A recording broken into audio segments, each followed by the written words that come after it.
দলীয় কার্যক্রম নিষিদ্ধের পর এবার নির্বাচন থেকেও ছিটকে গেল আওয়ামী লীগ। নিবন্ধন স্থগিত করল ইসি। প্রজ্ঞাপনের নির্দেশনা বাস্তবায়ন করবে স্বরাষ্ট্র মন্ত্রণালয়। নির্বিচারে হত্যার নির্দেশ সহ শেখ হাসিনার বিরুদ্ধে 5 অভিযোগ। এ মাসেই আনুষ্ঠানিক বিচার শুরুর আশা প্রসিকিউশনের। ধানমন্ডি থেকে গ্রেফতার সাবেক এমপি মমতাজ। দেশ লুটে খেতে বিএনপিকে নিধনের ষড়যন্ত্র চলছে, অভিযোগ মির্জা আব্বাসের। বললেন, অন্য কারো উদ্দেশ্য বাস্তবায়ন করছে অন্তর্বর্তী সরকার। পুলিশের হাতে আর মারণাস্ত্র না রাখার সিদ্ধান্ত সরকারের। পরিকল্পিতভাবে পুশিন করছে ভারত, অভিযোগ বিজিবি মহাপরিচালকের। চাপ বাড়াতেই এই কৌশল, মত বিশ্লেষকদের। এবং সংঘাত শেষে জাতির উদ্দেশ্যে মোদির প্রথম ভাষণ। বললেন, পরমাণু অস্ত্রের হুমকিকে ভয় পায় না দিল্লি। যুক্তরাষ্ট্রের হস্তক্ষেপে বন্ধ হয়েছে পারমাণবিক যুদ্ধ, দাবি ট্রাম্পের।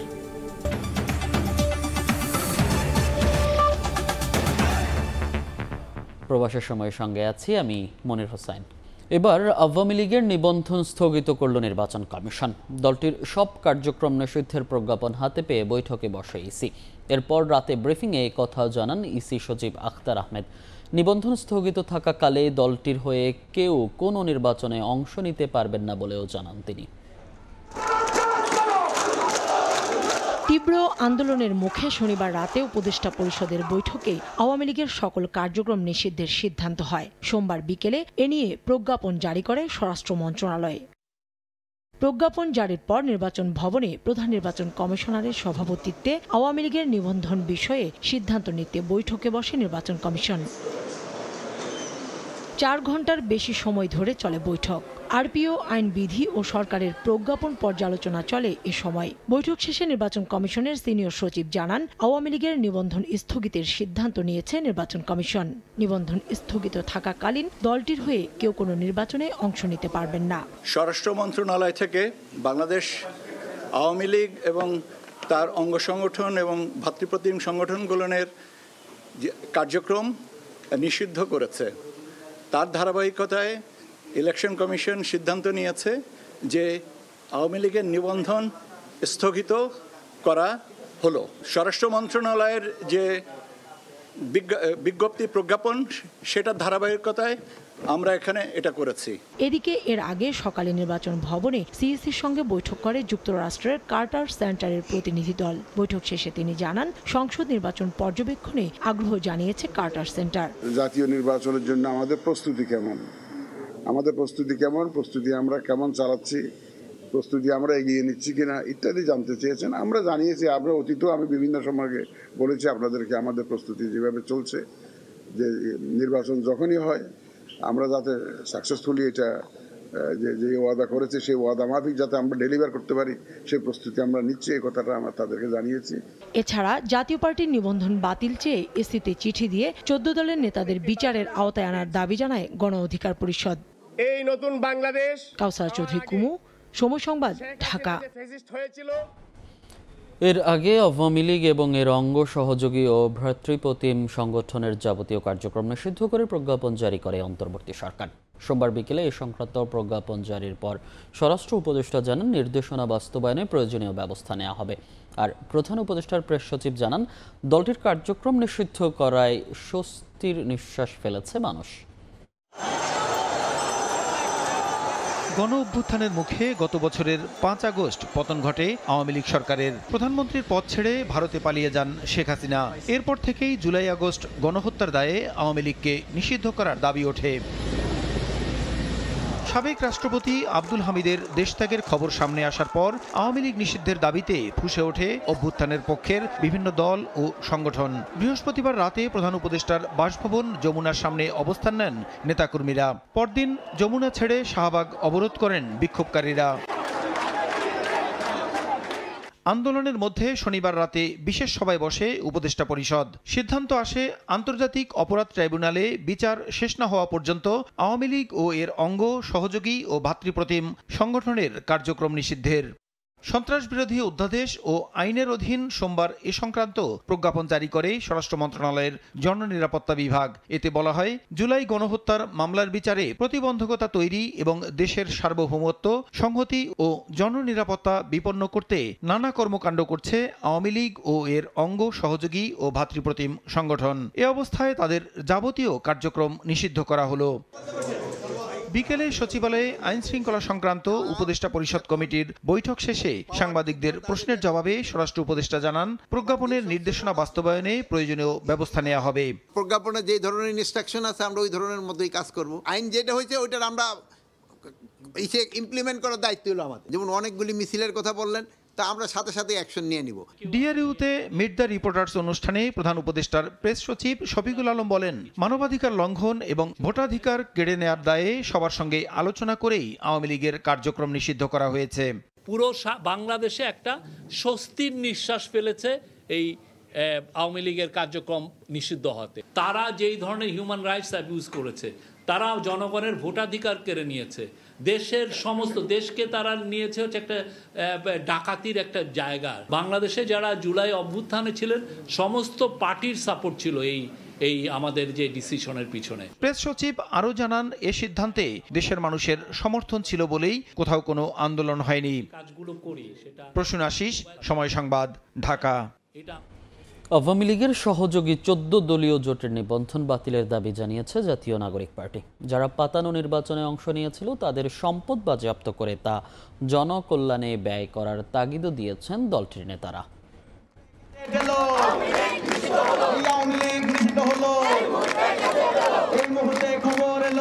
আওয়ামী লীগ এবং এর অঙ্গ সংগঠনের সব কার্যক্রম নিষিদ্ধের প্রজ্ঞাপন জারি নিয়ে গণমাধ্যমে তাৎক্ষণিক প্রতিক্রিয়া ব্যক্ত করেন জাতীয় নাগরিক পার্টির নেতারা। কোনো আনন্দ মিছিল না হলেও রাজধানীর বাংলা মোটরে দলীয় কার্যালয়ে ছিল মিষ্টি মুখ। এ সময় দলের নেতারা জানান, এটি বাংলাদেশের ঐতিহাসিক বিজয়। এভাবেই সবাইকে ঐক্যবদ্ধ থাকার আহ্বান তাদের। দলটির মুখ্য সমন্বয়ক নাসির উদ্দিন পাটোয়ারি বলেন, জুলাই ঘোষণাপত্র নিয়ে এবার আর কোনো টালবাহানা সহ্য করবে না ছাত্র জনতা। ইন্টারিম গভর্নমেন্ট তারা আমাদেরকে প্রতিশ্রুতি দিয়েছে যে আগামী 30 কার্য দিবসের মধ্যে জুলাই ঘোষণাপত্র ঘোষিত তারা করবে। ইন্টারিম গভর্নমেন্টকে লাস্টবার হুঁশিয়ার করে দিতে চাই, এইবার যদি কোনো হেলাফেলা করা হয়, জনতা কিন্তু এবার যমুনার এখানে রাজস্বিক মোড়ে অবস্থান নিয়েছিল, আমরা কিন্তু পরে যমুনার সামনে বসে থাকবো না, যমুনার ভিতরে যেতে ইনশাল্লাহ আমরা বাধ্য হব। শুধু আওয়ামী লীগ নিষিদ্ধ করেই ফ্যাসিবাদ বিলোপ সম্ভব নয় জানিয়ে দলের সদস্য সচিব আক্তার হোসেন জানান, সময়ের দাবি এখন নতুন সংবিধান। যদি ভবিষ্যতে বাংলাদেশে আর কোনো ফ্যাসিবাদকে আমরা চাপিয়ে দিতে না চাই, তাহলে অবশ্যই আমাদেরকে নতুন রাজনৈতিক বন্দোবস্তের মধ্য দিয়ে নতুন সংবিধান প্রণয়ন করতে হবে। বিগত দিনে যারা পাতানো নির্বাচনে অংশ নিয়েছিল তাদের সম্পদ বাজেয়াপ্ত করে তা জনকল্যাণে ব্যয় করার তাগিদ দেন এনসিপি নেতারা। শফিক মুন্সি, সময় সংবাদ, ঢাকা। আওয়ামী লীগের কার্যক্রম নিষিদ্ধের আনন্দে রাজধানীর শাহবাগে সমাবেশ করেছে ছাত্র জনতা। দাবি আংশিক পূরণ হয়েছে উল্লেখ করে দ্রুত সময়ের মধ্যে জুলাই সনদ বাস্তবায়ন, রাষ্ট্রপতির পদত্যাগ সহ একাধিক দাবি জানিয়েছে জুলাই মঞ্চ। আওয়ামী লীগের কার্যক্রম নিষিদ্ধের আনন্দে জুলাই রেভলিউশনারি অ্যালায়েন্স ও বেসরকারি বিশ্ববিদ্যালয়ের শিক্ষার্থীদের সংগঠন পুনাবের যৌথ উদ্যোগে সোমবার রাজধানীর শাহবাগে আয়োজিত হয় আওয়ামী লীগ নট ফাউন্ড, ভোটের বদলা ভুনা খিচুড়ি শীর্ষক আনন্দ সমাবেশ, যাতে অংশ নেন জুলাই আন্দোলনের অংশীজনরা।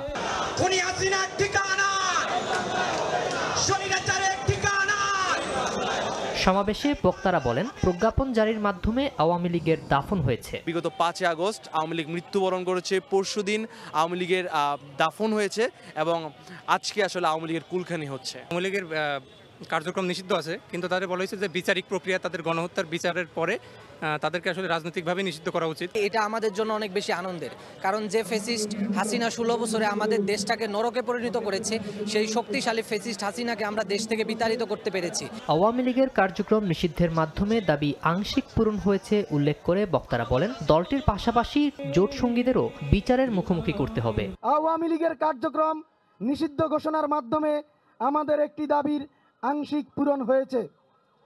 গণহত্যার দায়ে বিচারিক প্রক্রিয়ায় আওয়ামী লীগের পরিপূর্ণ নিষিদ্ধের মাধ্যমে দাবিটির পূর্ণতা পাবে। আওয়ামী লীগ ও তার জোট সঙ্গীদের বিচার কাজ শেষ করার দাবি জানাচ্ছি। এছাড়াও রাষ্ট্রপতি শাহাবুদ্দিনের পদত্যাগেরও দাবি জানান তারা। অবিলম্বে গণহত্যার সমর্থনকারী ও গণহত্যাকারী দল আওয়ামী লীগ মনোনীত রাষ্ট্রপতি শাহাবুদ্দিন চুপ্পুর পদত্যাগ দাবি করছি। সেনাপ্রধান জেনারেল ওয়াকারুজ্জামানের কাছে সেনা হেফাজতে থাকা 626 জনের সন্ধান দাবি করছি। অভ্যুত্থানকারীদের স্মরণে বিশেষ প্রামাণ্যচিত্র ও সাংস্কৃতিক পরিবেশনার মধ্য দিয়ে শেষ হয় এই সমাবেশ। সাখাওয়াত হোসেন শাহ, সময় সংবাদ, ঢাকা। জুলাই আগস্ট আন্দোলনে নির্বিচারে 1400-র বেশি মানুষ হত্যার দায় শেখ হাসিনার। তার বিরুদ্ধে উস্কানি সহ 5 অভিযোগের প্রমাণ মিলেছে বলে জানিয়েছেন চিফ প্রসিকিউটর। একই সঙ্গে আসাদুজ্জামান খান কামাল ও চৌধুরী আবদুল্লাহ আল মামুনের বিরুদ্ধেও মিলেছে একই অপরাধের প্রমাণ। তাজুল ইসলাম জানান, আন্দোলন চলাকালে সরকারি স্থাপনায় হামলা ও আগুন লাগানোর নির্দেশ দিয়েছিলেন শেখ হাসিনা। তদন্তে এমন প্রমাণও মিলেছে। এই মাসেই তার আনুষ্ঠানিক বিচার শুরুর প্রত্যাশা প্রসিকিউশনের। জুলাই অভ্যুত্থানে 5 আগস্ট ভারতে পালিয়ে যান সাবেক প্রধানমন্ত্রী শেখ হাসিনা। এর আগে সারা দেশে আন্দোলন দমনে মাঠে নামানো হয় পুলিশ, র্যাব, আওয়ামী লীগ ও অঙ্গ সহযোগী সংগঠনের নেতাকর্মীদের। 3 সপ্তাহে নির্বিচারে হত্যা করা হয় 1400-র বেশি ছাত্র জনতাকে। আহত হন প্রায় 25,000। জুলাই হত্যাযজ্ঞের মাস্টারমাইন্ড হিসেবে শেখ হাসিনার বিরুদ্ধে সোমবার তদন্ত প্রতিবেদন দাখিল করে আন্তর্জাতিক অপরাধ ট্রাইব্যুনালের তদন্ত সংস্থা। এ মামলায় অভিযুক্ত করা হয়েছে শেখ হাসিনার 2 সেনাপতি হিসেবে পরিচিত সাবেক স্বরাষ্ট্রমন্ত্রী আসাদুজ্জামান খান কামাল ও সাবেক আইজিপি চৌধুরী আবদুল আল মামুনকে। ব্রিফিংয়ে চিফ প্রসিকিউটর জানান, শেখ হাসিনার বিরুদ্ধে নির্বিচারে হত্যার নির্দেশনা, প্ররোচনা, উস্কানি সহ 5টি অভিযোগের প্রমাণ মিলেছে। শেখ হাসিনার কিছু টেলিফোনিক কনভারসেশন যেগুলো জব্দ করেছেন, যেখানে তিনি বারবার রাষ্ট্রীয় সকল বাহিনীকে নির্দেশ দিয়েছেন মারণাস্ত্র ব্যবহার করে যারা বাংলাদেশে একটি ন্যায়সঙ্গত অধিকার আদায়ের জন্য শান্তিপূর্ণ আন্দোলনের রত ছিল তাদেরকে সম্পূর্ণ নিশ্চিহ্ন বা নির্মূল করার জন্য তিনি নির্দেশ দিয়েছিলেন। তাজুল ইসলাম বলেন, সরকারি স্থাপনায় নিজেদের লোক দিয়ে আগুন লাগানোর নির্দেশ দিয়েছিলেন শেখ হাসিনা। তদন্তে এমন প্রমাণও মিলেছে। আন্দোলনকারীদের উপরে অপরাধের দায় চাপানোর জন্য বিভিন্ন সরকারি স্থাপনায় নিজেদের লোকদেরকে আগুন লাগিয়ে দিয়ে সেটার দায় চাপানোর ব্যাপারে নির্দেশনা দেওয়া হচ্ছিল, যে ব্যাপারে সরাসরি প্রধান আসামি শেখ হাসিনার যে বক্তব্য, যে টেলিফোনিক নির্দেশ, সেগুলো সরাসরি আমাদের তদন্ত সংস্থা হস্তগত হয়েছে। তিনি বলেন, রাজপথের চাপ মাথায় নিয়ে বিচার করা যাবে না। আন্তর্জাতিক মানসম্মত বিচার করতে গেলে যতটুকু সময় নেওয়া দরকার ততটুকুই নেওয়া হবে। তাড়াহুড়া করতে গিয়ে যদি মামলাটা ফেল করে তাহলে আমাদের এই জাতির আকাঙ্ক্ষা কখনো পূরণ হবে না এবং সেটা ন্যায় বিচার করা হবে না। এ নিয়ে জুলাই গণহত্যার 2 মামলার তদন্ত শেষ হলো। চলতি মাসেই শেখ হাসিনা সহ 3 জনের বিরুদ্ধে আনুষ্ঠানিক বিচার শুরুর প্রত্যাশা প্রসিকিউশনের। আফজাল হোসেন, সময় সংবাদ, ঢাকা। আওয়ামী লীগের সাবেক সংসদ সদস্য ও শিল্পী মমতাজ বেগমকে গ্রেফতার করেছে ঢাকা মহানগর গোয়েন্দা পুলিশের গোয়েন্দা শাখা। সোমবার রাত 11:30টার দিকে রাজধানীর ধানমন্ডির স্টার কাবাবের পেছনের একটি বাসা থেকে তাকে গ্রেফতার করা হয়। মমতাজ বেগমের বিরুদ্ধে হত্যাসহ একাধিক মামলা রয়েছে বলে জানা গেছে। লোকগানের জনপ্রিয় শিল্পী মমতাজ বেগম মানিকগঞ্জ 2 আসনের সংসদ সদস্য ছিলেন।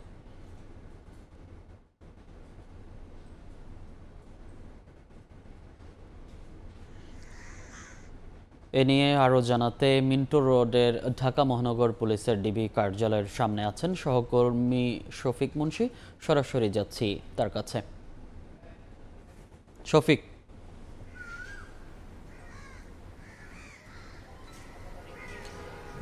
পতিত আওয়ামী সরকারের সাবেক সংসদ সদস্য মমতাজ বেগমকে রাত 11:30টার দিকে ধানমন্ডির যে স্টার কাবাব আছে তার পেছনের একটি ভবন থেকে আইনশৃঙ্খলা রক্ষাকারী বাহিনী গ্রেপ্তার করেছে বলেই ডিবি কার্যালয়ের একাধিক ঊর্ধ্বতন কর্মকর্তা আমাদের বিষয়টি নিশ্চিত করেছেন। মমতাজ বেগম কিন্তু ঢাকার মানিকগঞ্জ 2 আসনের সংসদ সদস্য ছিলেন এবং সেখানকার সিংগাইর উপজেলার যে উপজেলা আওয়ামী লীগের সভাপতির দায়িত্বে তিনি দীর্ঘদিন ছিলেন। তার বিরুদ্ধে হত্যা মামলা সহ একাধিক একাধিক মামলা রয়েছে বলে আমাদেরকে জানানো হয়েছে এবং আগামীকালকে তাকে আদালতে ওঠানো হবে এবং সেখানে পুলিশ তার যে মামলাগুলো আছে তার প্রেক্ষিতে রিমান্ড আবেদন করবে বলেই আমরা জেনেছি। আমরা যেটা জানতে পেরেছি যে 2009 সাল থেকে কিন্তু তিনি আওয়ামী লীগের রাজনীতিতে বেশ সক্রিয় ভূমিকায় ছিলেন এবং তিনি নবম যে জাতীয় সংসদ সেখানে কিন্তু তিনি আওয়ামী লীগের মনোনয়নে তিনি নারী যে সংরক্ষিত আসন আছে সেখানে তিনি সংসদ সদস্যের পদ পান এবং পরবর্তী এই 2 নির্বাচনে তিনি কিন্তু মানিকগঞ্জ 2 আসন থেকে আওয়ামী লীগের মনোনয়নে ভোটে নির্বাচিত হন। সর্বশেষ যে জাতীয় নির্বাচনটি সেখানে কিন্তু তিনি নিজ দলের স্বতন্ত্র প্রার্থীর কাছে পরাজিত হন বলে আমরা জেনেছি এবং তিনি কিন্তু সংসদে সাবেক যে প্রধানমন্ত্রী শেখ হাসিনার জন্য বিভিন্ন গান গেয়ে আসলে নানা সময় আলোচনা সমালোচনার জন্ম দিয়েছিলেন এবং তিনি কিন্তু এই জুলাই অভ্যুত্থানে শিক্ষার্থীদের ওপর হামলা এবং হত্যার একাধিক যে মামলা আছে সেই মামলায় দোষী হিসেবে অভিযুক্ত আছে এবং তার ব্যাপারে যথাযথ আসলে আইনি প্রক্রিয়া আগামীকাল রিমান্ড নেওয়া হবে বলে আমরা সর্বশেষ জেনেছি। তো এই ছিল আমার কাছে রাজধানীর ডিবি কার্যালয় থেকে এই সাবেক যে সংসদ সদস্য মমতাজ বেগম তার গ্রেপ্তারের সর্বশেষ খবর। সরাসরি চলছিলাম ডিবি কার্যালয়ের সামনে থেকে। দেশ লুটে খেতে অফিস আদালত সহ সব জায়গা থেকে বিএনপি নিধন চলছে বলে অভিযোগ করেছেন দলটির স্থায়ী কমিটির সদস্য মির্জা আব্বাস। বলেন, অন্তর্বর্তী সরকার নিরপেক্ষ নয়, অন্য কারো উদ্দেশ্য বাস্তবায়ন করছে। এ সময় করিডোর প্রসঙ্গে মির্জা আব্বাস বলেন, যুদ্ধ করে দেশ স্বাধীন হয়েছে, বিক্রি করে দেওয়ার জন্য নয়।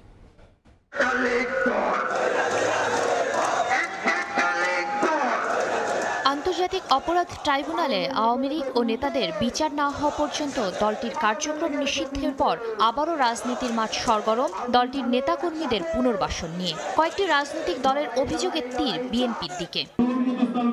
এমন প্রেক্ষাপটে সোমবার জাতীয় প্রেস ক্লাবে বিএনপির স্থায়ী কমিটির সদস্য মির্জা আব্বাস বলেন, আওয়ামী লীগকে বিএনপি প্রতিষ্ঠিত করতে চায় এ কথা বলে যারা অপপ্রচার চালাচ্ছে তারা দেশ ও জনগণের শত্রু। থানা, পুলিশ, কোর্ট, কাছারি, সচিবালয়ের ভিতরে বিএনপি বাতিল করে কমপক্ষে জামাত দিতে হবে, জামাত না হলে আওয়ামী লীগ দিতে হবে।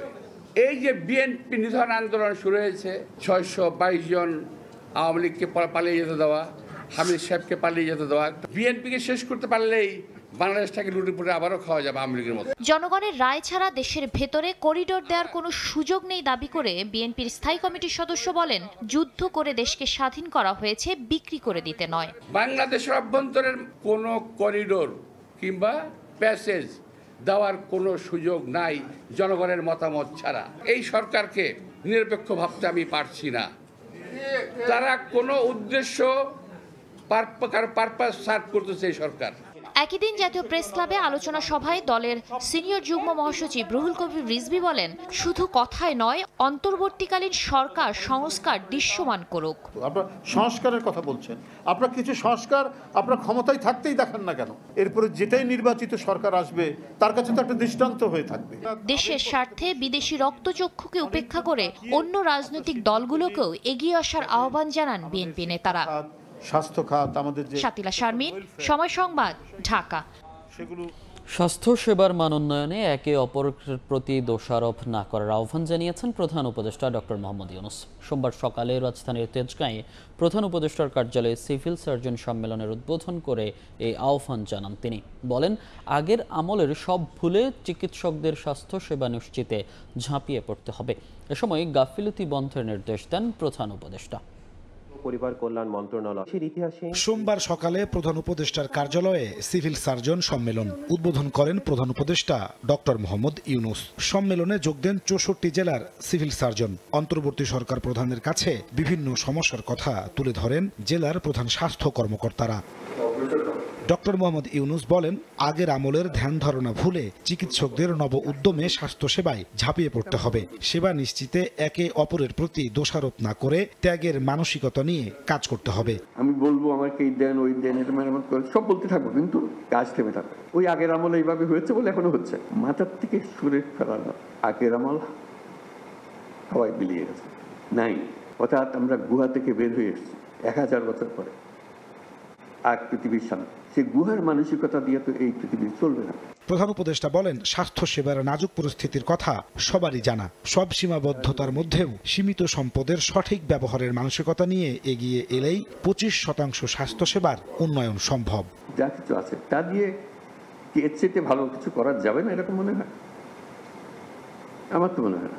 আমার মনে হয় যেভাবে আছে এই পরিস্থিতির মধ্যেই আমরা এর চেয়ে ভালো করব। আমি একদম নিশ্চিতভাবে বলতে পারি স্বাস্থ্যসেবা 25% ভালো গেল। শুধু এইটুকু চিন্তা করে আমরা এর চেয়ে ভালো করবো, এর মধ্যেই করবো। স্বাস্থ্যসেবার দীর্ঘমেয়াদী উন্নয়নে স্বাস্থ্য খাত সংস্কার কমিশনের সুপারিশ বাস্তবায়নে সরকার আগ্রহী বলেও জানান প্রধান উপদেষ্টা। ব্যক্তিগত দায়িত্বের কথা বলতেছে, এটা সুযোগ। এবং নাজমুস সালেহি, সময় সংবাদ, ঢাকা। এখন থেকে পুলিশের হাতে কোনো মারণাস্ত্র থাকবে না। যাদের কাছে এসব অস্ত্র রয়েছে সেগুলো ফেরত দিতে হবে। সোমবার বিকেলে সচিবালয়ে আইন শৃঙ্খলা সংক্রান্ত উপদেষ্টা পরিষদ কমিটির সভা শেষে স্বরাষ্ট্র উপদেষ্টা আরও জানান, র্যাব পুনর্গঠনে কমিটি করা হয়েছে। এ সভায় বিজিবি মহাপরিচালক অভিযোগ করেন, পরিকল্পিতভাবে পুশ ইন করছে ভারত। এর প্রতিবাদ জানানো হলেও বিএসএফের চেষ্টা থেমে নেই। চলতি মাসের শুরু থেকেই সীমান্ত দিয়ে দফায় দফায় মানুষ পাঠাচ্ছে ভারতীয় সীমান্ত বাহিনী বিএসএফ। পুশিনের তালিকায় বাংলাদেশি ছাড়াও রয়েছে ভারতের নাগরিক ও রোহিঙ্গা। সোমবার সচিবালয়ে আইন শৃঙ্খলা সংক্রান্ত উপদেষ্টা পরিষদ কমিটির নবম সভায় পুশিন নিয়ে বিস্তারিত আলোচনা হয়েছে।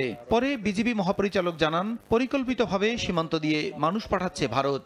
এ বিষয়ে সতর্ক রয়েছে বাংলাদেশ। যাদেরকে বাংলাদেশি পাওয়া গেছে তাদেরকে প্রশাসনের মাধ্যমে তাদের নিজ নিজ এলাকায় প্রত্যাবর্তনের বিষয়টি প্রক্রিয়াধীন আছে।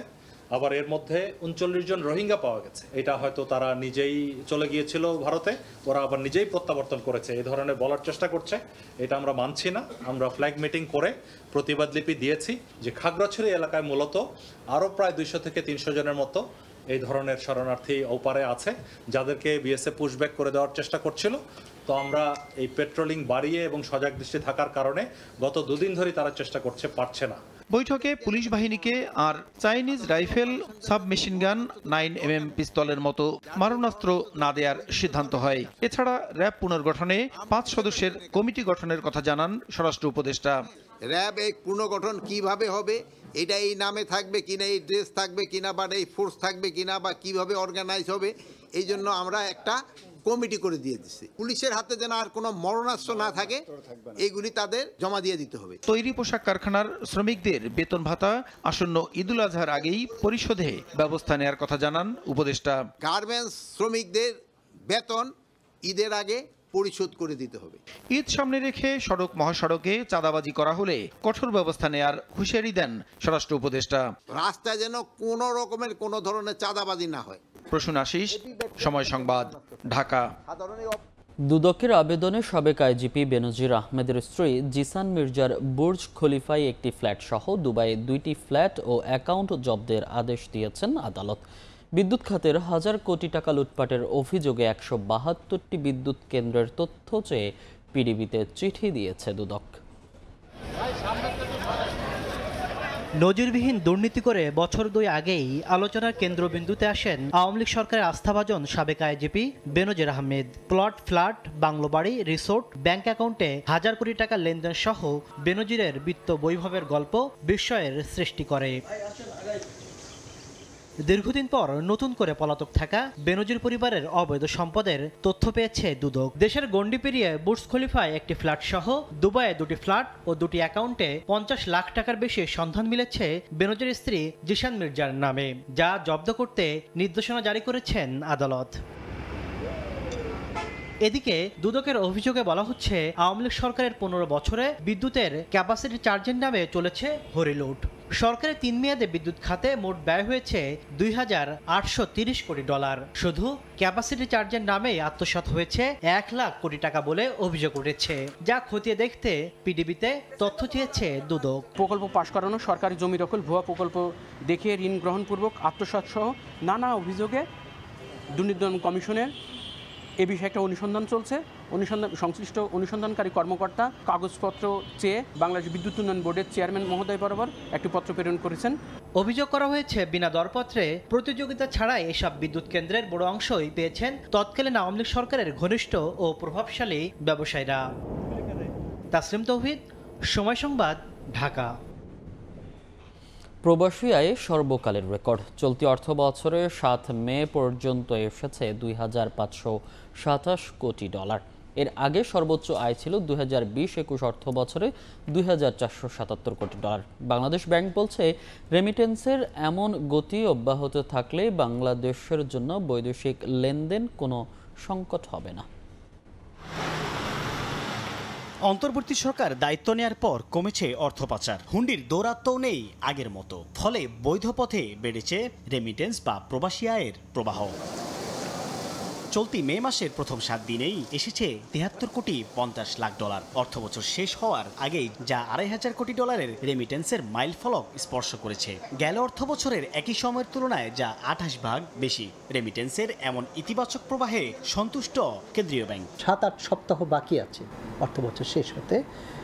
ইতিমধ্যে আমরা সেই রেকর্ড অতিক্রম করে গিয়েছি। 25.27 সম্ভবত বিলিয়ন, দ্যাট ইজ আগের তুলনায় প্রায় 0.5 বিলিয়ন বেশি আছে। প্রবাসীদের ব্যাংকিং চ্যানেলে রেমিটেন্স পাঠাতে সব ধরনের উদ্যোগ নেওয়া হচ্ছে বলে জানালো বাংলাদেশ ব্যাংক। 5 আগস্ট পরবর্তীতে অনেক ব্যবসা বাণিজ্য স্থবির হয়ে গেল, তো ওইখান থেকে উঠে এসে অর্থনীতিটাকে সচল রাখার প্রধানতম মাধ্যমই ছিল হচ্ছে রেমিটেন্স, এবং এই রেমিটেন্স আহরণ কিভাবে বাড়ানো যায় তার উপর সবচেয়ে বেশি জোর দিয়েছে বাংলাদেশ ব্যাংক। বাংলাদেশ ব্যাংক ধারণা করছে চলতি অর্থ বছর শেষে রেমিটেন্স বা প্রবাসী আয় $3,000 কোটি কাছাকাছি যেতে পারে। সাইফুল ইসলাম, সময় সংবাদ, ঢাকা। বরিশাল বিশ্ববিদ্যালয়ের উপাচার্য সুচিতা শর্মিনের পদত্যাগ দাবিতে আমরণ অনশনে বসেছেন বিক্ষুব্ধ শিক্ষার্থীরা। সোমবার রাত 10টা থেকে শুরু হয় অনশন কর্মসূচি। এর আগে রাত 9:30টার দিকে প্রশাসনিক ভবনের গ্রাউন্ড ফ্লোরে জরুরি সংবাদ সম্মেলন করেন শিক্ষার্থীরা। সেখানেই ঘোষণা দেয় ভিসি পদত্যাগ না করায় অনশনে যেতে বাধ্য হচ্ছেন তারা। এর আগে সকাল থেকে বিশ্ববিদ্যালয়ের একাডেমিক কার্যক্রম শাটডাউন করা হয়।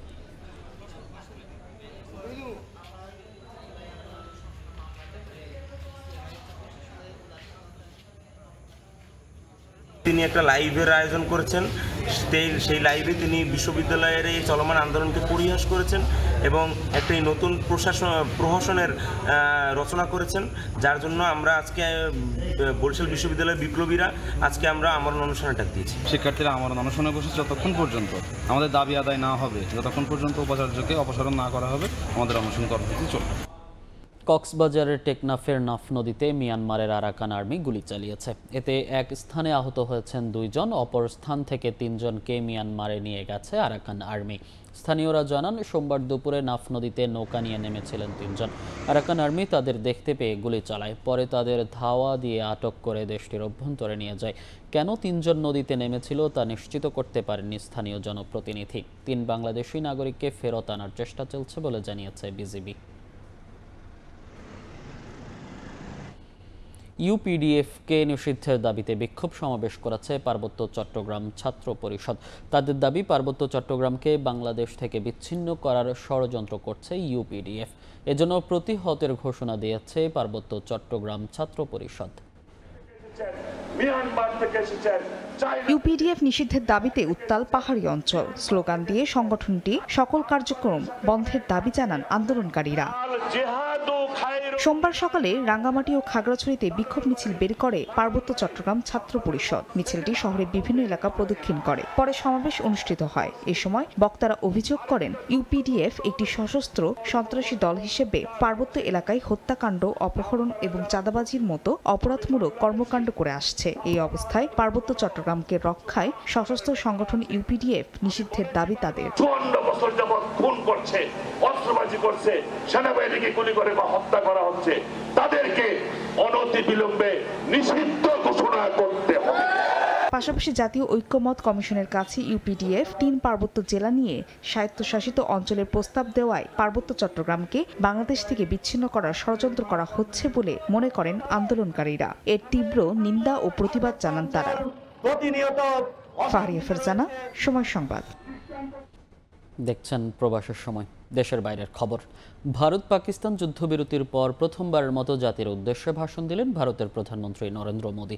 স্থানীয় সময় সোমবার দেয়া ভাষণে মোদী বলেন, নয়াদিল্লি কোনো ধরনের পারমাণবিক ব্ল্যাকমেইলকে ভয় পায় না। এদিকে হোয়াইট হাউসে প্রেস ব্রিফিংয়ের সময় মার্কিন প্রেসিডেন্ট ডোনাল্ড ট্রাম্প দাবি করেছেন যুক্তরাষ্ট্রের হস্তক্ষেপে ভারত পাকিস্তানের মধ্যে সম্ভাব্য একটি ভয়াবহ পারমাণবিক যুদ্ধ থামানো সম্ভব হয়েছে।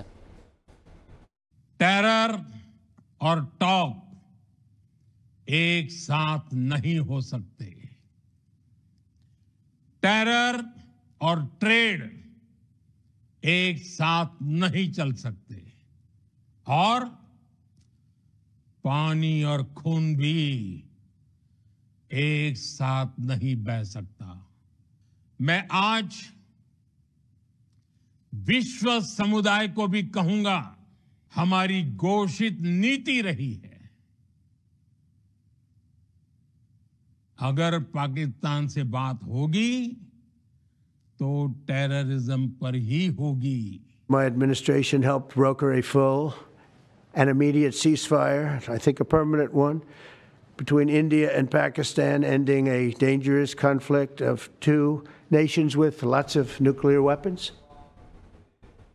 বৈশ্বিক যুদ্ধ পরিস্থিতির কারণে শ্রমশক্তি সংকট কমে যাওয়ায় বিদেশি শিক্ষার্থী কমানোর সিদ্ধান্ত নিয়েছে অস্ট্রেলিয়া সরকার। এর প্রভাব পড়তে পারে উচ্চশিক্ষার জন্য বিদেশ যেতে আগ্রহী বাংলাদেশের শিক্ষার্থীদের ওপর। এছাড়া ভিসা জটিলতা ও নানা শর্তারোপের কারণে অস্ট্রেলিয়ায় কমতে শুরু করেছে বাংলাদেশের শিক্ষার্থীর সংখ্যা। অস্ট্রেলিয়া থেকে এস.এম. আমিনুল রুবেলের রিপোর্ট।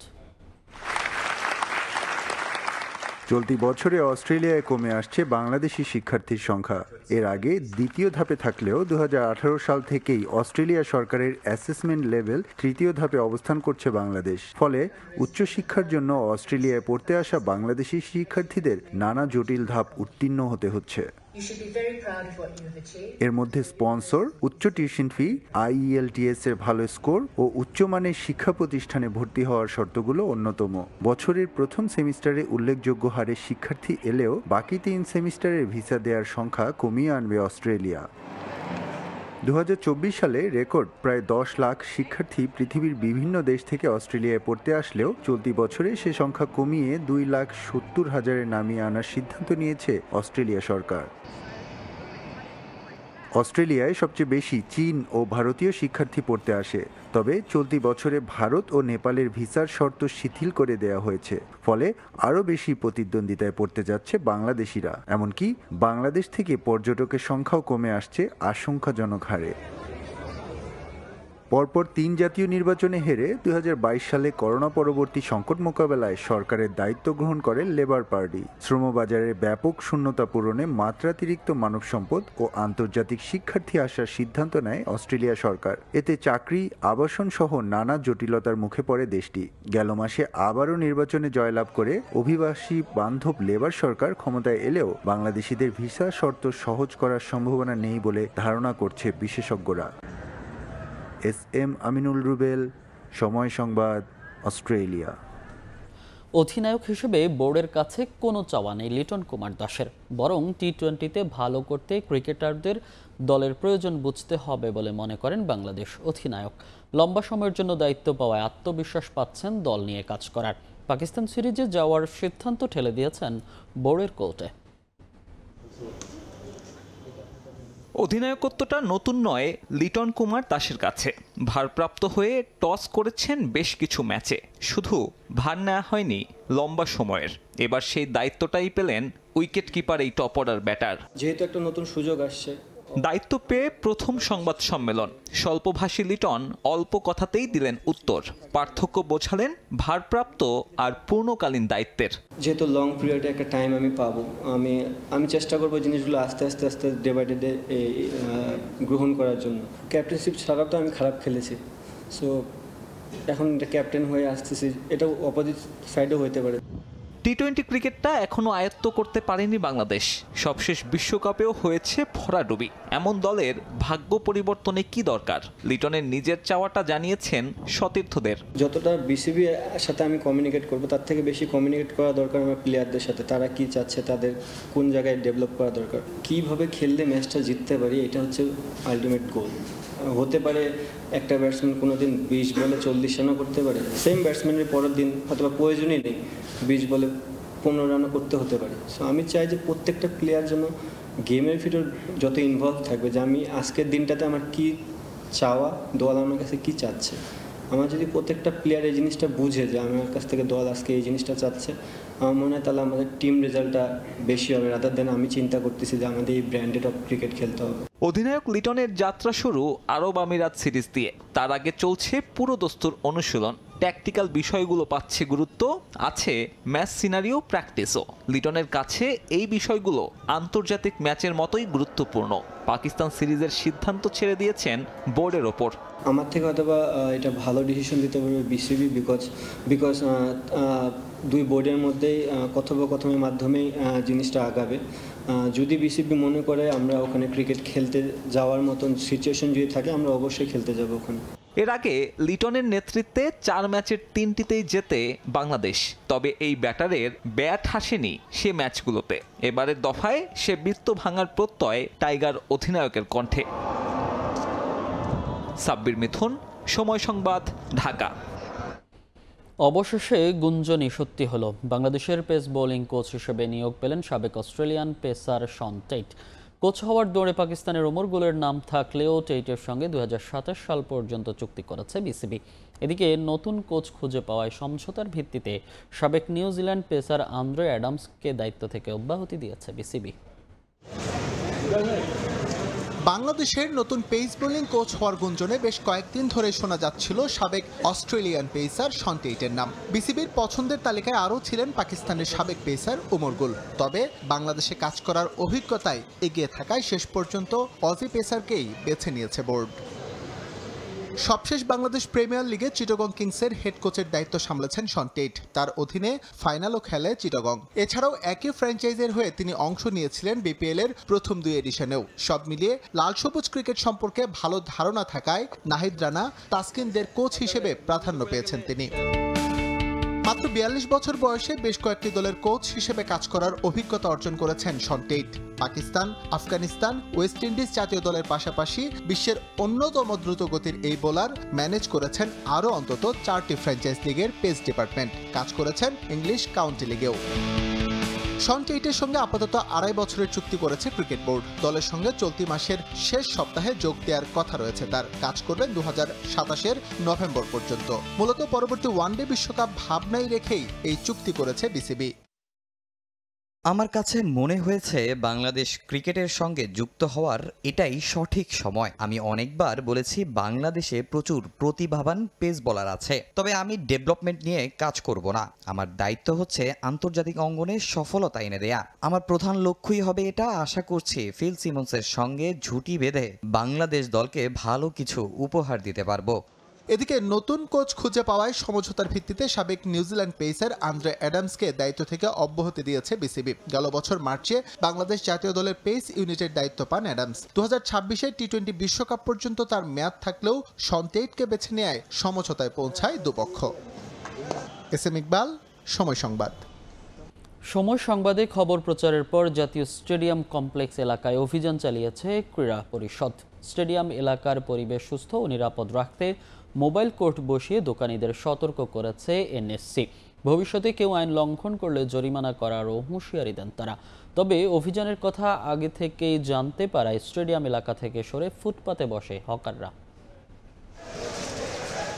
ঢাকার জাতীয় স্টেডিয়াম এলাকায় ঘিঞ্জি পরিবেশ ও পড়ে থাকা ময়লা আবর্জনা নিয়ে সময় সংবাদের খবর প্রকাশের পরই নড়েচড়ে বসে জাতীয় ক্রীড়া পরিষদ। কোনো কালক্ষেপণ না করে অভিযানে নামে এনএসসির কর্মকর্তারা।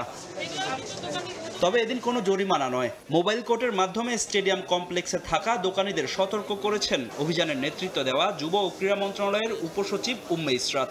সেই সঙ্গে স্টেডিয়ামের করিডোরে থাকা জিনিসপত্র দ্রুত সরাতে দোকানীদের নির্দেশ দেন তিনি। স্টেডিয়াম এলাকায় অবৈধভাবে পার্কিংয়ে থাকা গাড়িগুলো আগে থেকেই সরিয়ে দেন এনএসসির লোকজন। তবে এদিন চোখে পড়েনি ফুটপাতে থাকা হকারদের। আগে থেকেই খবর পেয়ে দোকান বসাননি তারা। নিয়মিত মোবাইল কোর্ট বসিয়ে স্টেডিয়াম এলাকায় খেলার জন্য সুস্থ পরিবেশ ও নিরাপদ রাখার প্রতিশ্রুতি জাতীয় ক্রীড়া পরিষদের। যেসব ইলিগেল অকুপাই আছে সেগুলো সরানো থেকে শুরু করে যাতে এটার পরিবেশ বান্ধব একটা স্পেস হয়, সবাই যাতে নির্বিঘ্নে চলাফেরা করতে পারে, সেটাই আপাতত আমাদের মোটো। তবে অভিযোগ আছে স্টেডিয়াম এলাকা থেকে চাঁদা নিয়ে হকারদের ফুটপাতে বসতে দেন কিছু অসাধু এনএসসি কর্মকর্তা। এমন অভিযোগ প্রমাণিত হলে ব্যবস্থা নেওয়ার কথা জানান ক্রীড়া পরিষদ সচিব আমিনুল ইসলাম। এনএসসির কেউ যদি এগুলোতে সম্পৃক্ত থাকে এবং যদি প্রমাণ পাওয়া যায়, তার জন্য চাকরি বিধিমালা রয়েছে, বিভাগীয় বিষয়াশয়গুলো রয়েছে, সেই প্রেক্ষিতে এই ব্যবস্থা নেওয়া হবে। শুধু দোকানে কিংবা ফুটপাত নয়, সন্ধ্যার পর স্টেডিয়াম এলাকার আনাচে কানাচে দেখা যায় মাদকের আখড়া। তা নির্মূলেও কাজ করার কথা জানায় জাতীয় ক্রীড়া পরিষদ। ফাহিম ইসলাম, সময় সংবাদ, ঢাকা। জাতীয় ক্রীড়া পরিষদের কাছে বাকি 25 ফেডারেশনের প্রস্তাবিত অ্যাডহক কমিটির নাম হস্তান্তর করেছে সার্চ কমিটি। সুপারিশকৃত কমিটি যাচাই বাছাই শেষে দ্রুত প্রজ্ঞাপন জারির আশ্বাস যুব ও ক্রীড়া মন্ত্রণালয় সচিবের। এদিকে মেয়াদ না বাড়ানোয় অসম্পূর্ণ গঠনতন্ত্রের খসড়াও এনএসসিতে জমা দিয়েছে সার্চ কমিটি। কমিটি বিলুপ্ত ঘোষণার পর আনুষ্ঠানিকভাবে নিজেদের কার্যক্রম বুঝিয়ে দিতে জাতীয় ক্রীড়া পরিষদে হাজির ক্রীড়াঙ্গন সংস্কারের সার্চ কমিটি।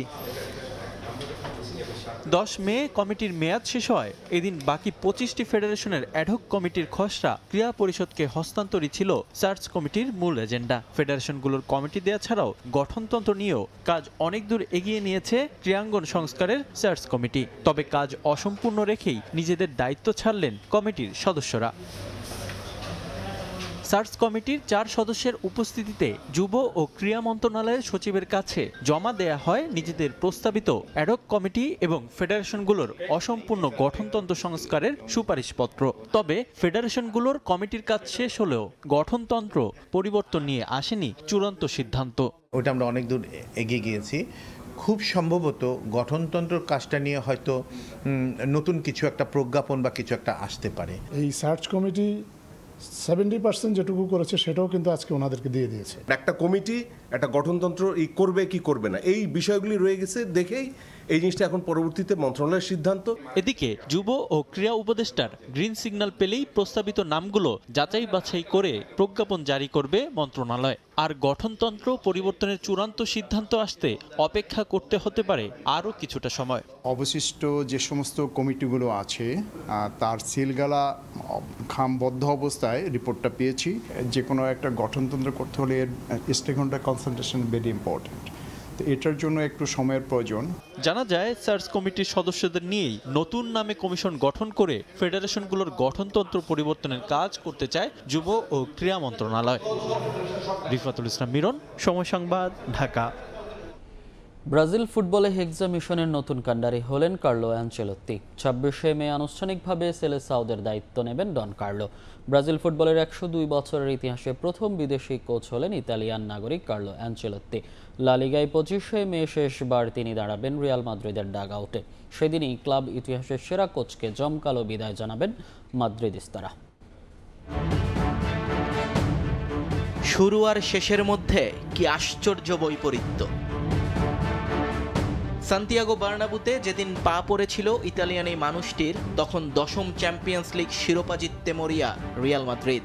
এই বুড়োর হাত ধরেই ভেঙেছিল এক যুগের অপেক্ষা। লা ডেসিমার স্বপ্ন পূরণ হয়েছিল মাদ্রিদিস্তাদের। এরপর তো গুনে গুনে আরো 5 বার এই ট্রফিটা শোকেসে উঠেছে রিয়ালের। এর মাঝে একবার বিদায় নিয়ে আবার এসে 2 দফায় শেষ করেছেন 6 মৌসুম। সাদা জার্সিতে জিতেছেন 3টা করে ইউসিএল, সুপার কোপা, 2টো লা লিগা, কোপা দেল রে, স্প্যানিশ কাপ আর ক্লাব বিশ্বকাপ। সঙ্গে আছে একটা ইন্টারকন্টিনেন্টাল কাপের ট্রফি।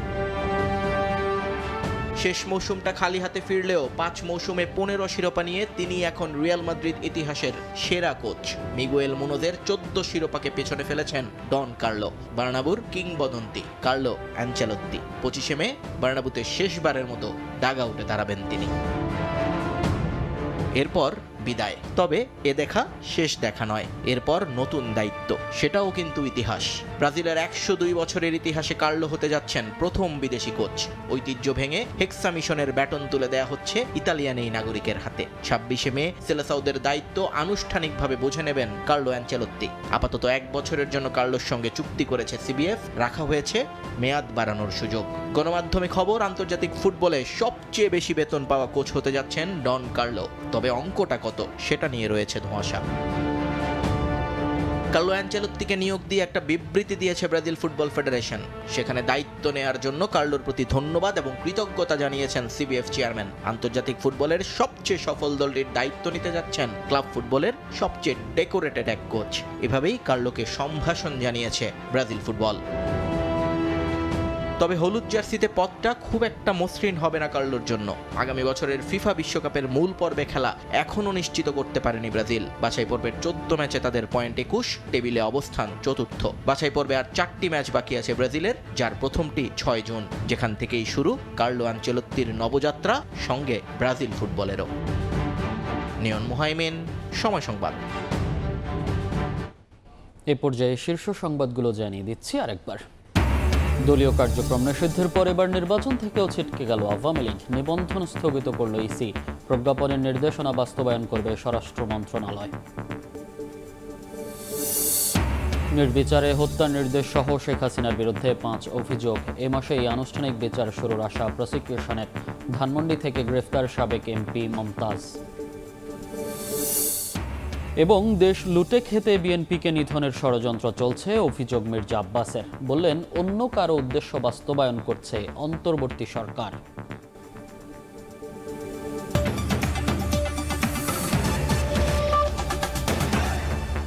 এ ছিল প্রবাস সময়। সঙ্গে থাকুন সময়।